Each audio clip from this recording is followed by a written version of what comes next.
You'll see this blue staining here in the wood. Sometimes it gives it kind of a gray appearance, but this is actually the deal is what the mountain pine beetle like to do is they like to hit.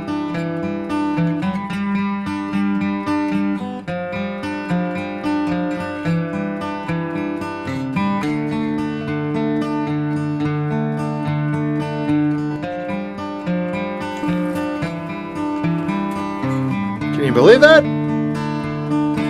Check that out. Drum Custom Knives. I'll put a link to his website down below. This. Look at that.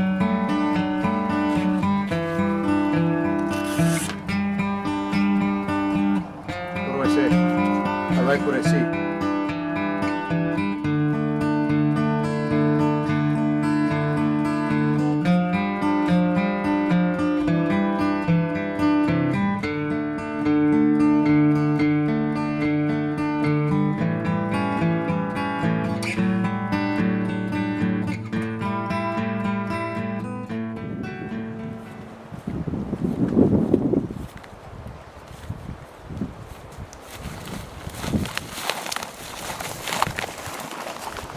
Okay, so I haven't done a review of this beautiful knife that I got from Drum Custom Knives yet. You can see he's embossed it with the RC logo, and he's got some beautiful rivet inserts here in the form of 303 head stamps, which is like awesome.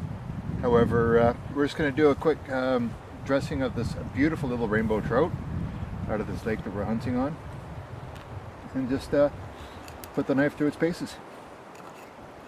It's slicing through this like with zero resistance. Now I have personally sharpened this knife, but honestly there wasn't really much that I needed to do. I mean, sometimes guts can be a little bit gross to look at, but you know, this is what a bush knife is for, right? You're going to get it messy every once in a while. And I'm hoping that we'll be able to test this knife on a moose later. Or at least a deer. Okay, so we'll just remove. These can be a bit of a bugger to cut out when you have a dull knife, is the fins.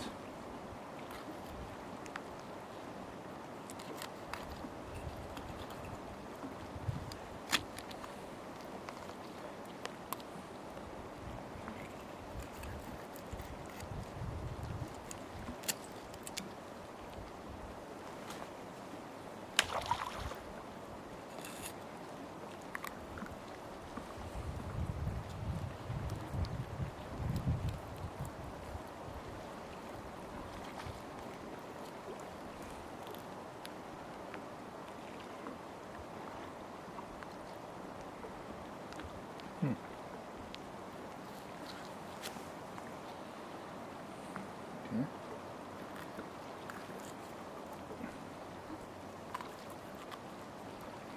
Too easy. This is an exceedingly sharp knife, mind you. And there should be no other kind.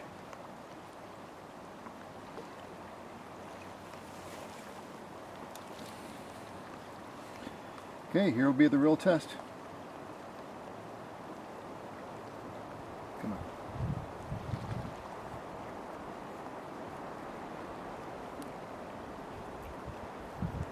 Wow.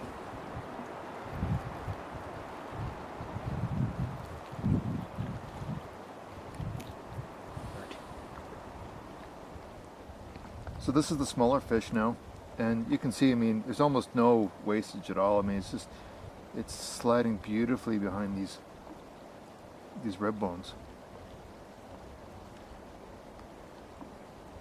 Gently coming up underneath. In fact, it was too sharp almost, because unfortunately I virtually stabbed right through this fish by accident. But yeah, just for delicate work, it's sharp enough to be able to do that, which I think is pretty cool. I mean, it's also of a a high carbon steel that, yes, okay, so it will rust, it's not stainless, but so you are going to have to clean it on a more regular basis and oil it. What would you rather have? Something you're always just going to neglect and not worry about because it's going to rust or corrode? Well, stainless will, trust me.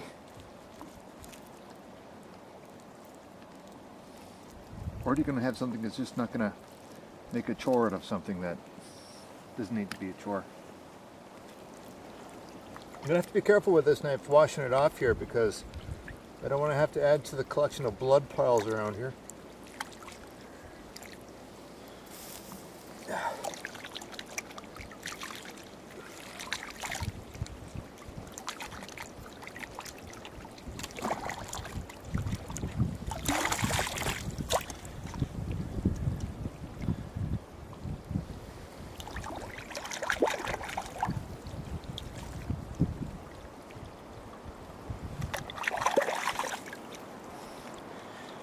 Put this on the wood stove with some potatoes and some butter and salt and pepper,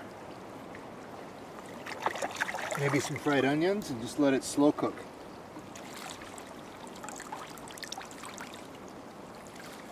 All right.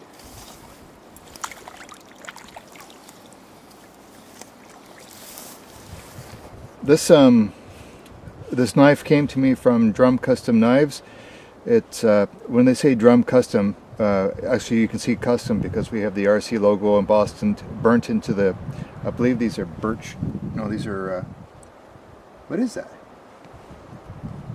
I thought it was maple. I'm pretty sure that's maple grips, and with the 303 embossed head stamps and so on. But what I really like about it is just the size of the grip in relation to my hand. There is no guard to stop your fingers from slipping forward. So if you're pushing into a rib or something like that, your hand could conceivably move forward on the grip onto the blade area, but you can remedy that by putting the pommel of the knife into the base of your hand. So if you're going to be moving in this way, don't hold it like that, hold it like that, and then thrust forward, okay?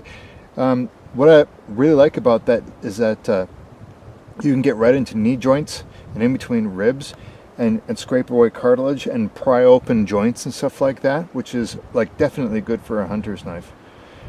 Plus, you know, the rib going along here is actually quite large in relation to what you'll see for most like fish knives. You know, there's little Ginsu knives for flaying.